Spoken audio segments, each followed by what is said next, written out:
January 1942. The Desert War had entered a new phase. After the successful December raid, the Special Air Service was no longer a fragile experiment. It had survived. But survival was not enough. If the SAS were to justify their existence, they needed to prove that their success had not been accidental.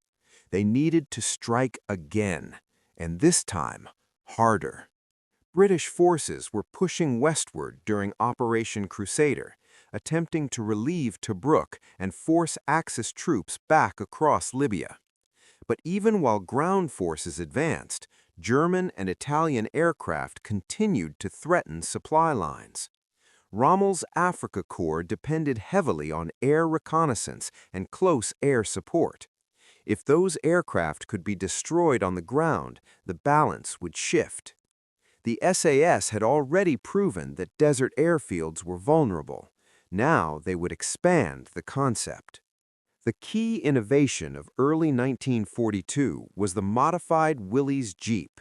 The SAS stripped them down, windshields removed, extra fuel tanks mounted on every available surface, water cans strapped along the sides, multiple Vickers K guns installed in front. Some Jeeps carried twin or even triple machine guns. They were light, fast, and brutally effective. Unlike the earlier stealth-based sabotage missions, this phase introduced something new: shock assault. Instead of sneaking in and planting bombs, the SAS would sometimes drive straight onto the airfield and open fire. Speed would replace silence. Aggression would replace patience. In January 1942, SAS teams were again transported deep behind enemy lines with support from the Long-Range Desert Group. Targets included airfields near Sirte, forward landing grounds supporting Axis retreat, aircraft concentration zones along the Libyan coast.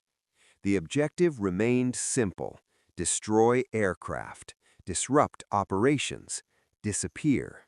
But tactics had evolved. The journey was as dangerous as ever.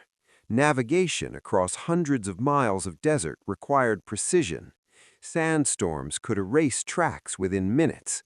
Fuel consumption had to be calculated to the last drop. Each vehicle carried just enough supplies to complete the mission and return. Breakdown meant isolation. Isolation meant capture or death. Still, morale was different now.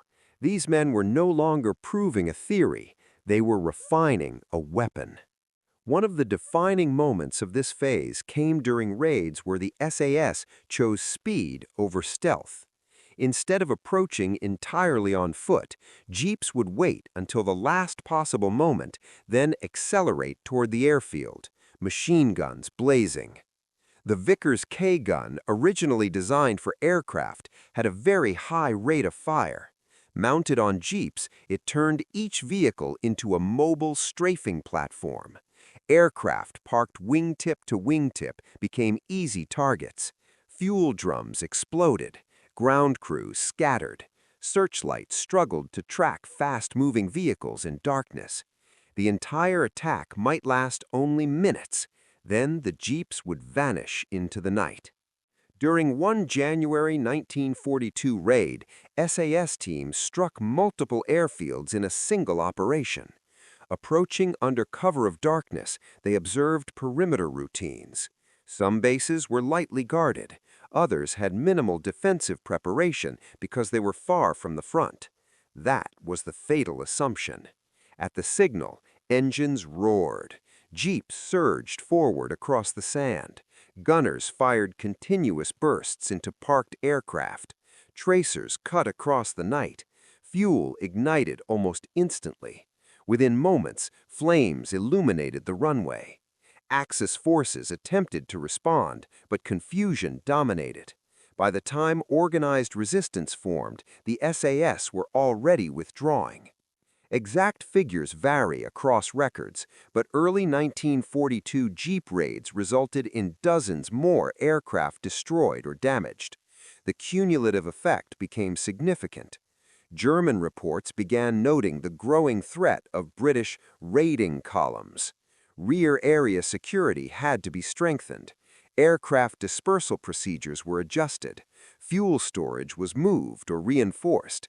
This meant time, manpower, and resources diverted away from frontline operations. For a relatively tiny force, the strategic return was enormous. Perhaps even more powerful than physical destruction was the psychological impact. Axis personnel stationed deep behind the lines no longer felt secure. Engines in the night could signal sudden attack. No front line meant no safety. The desert, once a barrier, had become a highway for invisible enemies. Rommel himself reportedly expressed frustration with these raids. Small numbers of men were creating disproportionate disruption. By early 1942, the identity of the SAS crystallized. Small teams, deep penetration, mobility over mass, destruction over occupation, speed over static combat. They were not infantry. They were not commandos in the traditional sense. They were raiders. This third operational phase established the pattern that would define SAS doctrine for decades. The Jeep became iconic for a reason. Modifications continued: sun compasses for navigation, extra radiator filters for sand, reinforced mounts for weapons, greater fuel capacity. Some Jeeps carried captured enemy weapons, others mounted additional ammunition racks.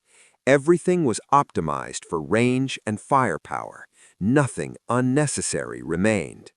As British forces maneuvered across Cyrenaica, the SAS raids compounded pressure on Axis logistics. Airfields had to disperse aircraft. Security units had to guard rear installations. Rommel's operational tempo was indirectly affected. The SAS were never numerous, but they were efficient, and efficiency in war can outweigh numbers. The third SAS operational phase in early 1942 marked the birth of the Desert Jeep legend. What began as fragile experimental raids had evolved into a refined system of deep penetration warfare. The lessons learned in these Libyan deserts would echo far beyond North Africa. They would shape post-war special forces doctrine across the world. Mobility, aggression, precision, withdrawal before entanglement.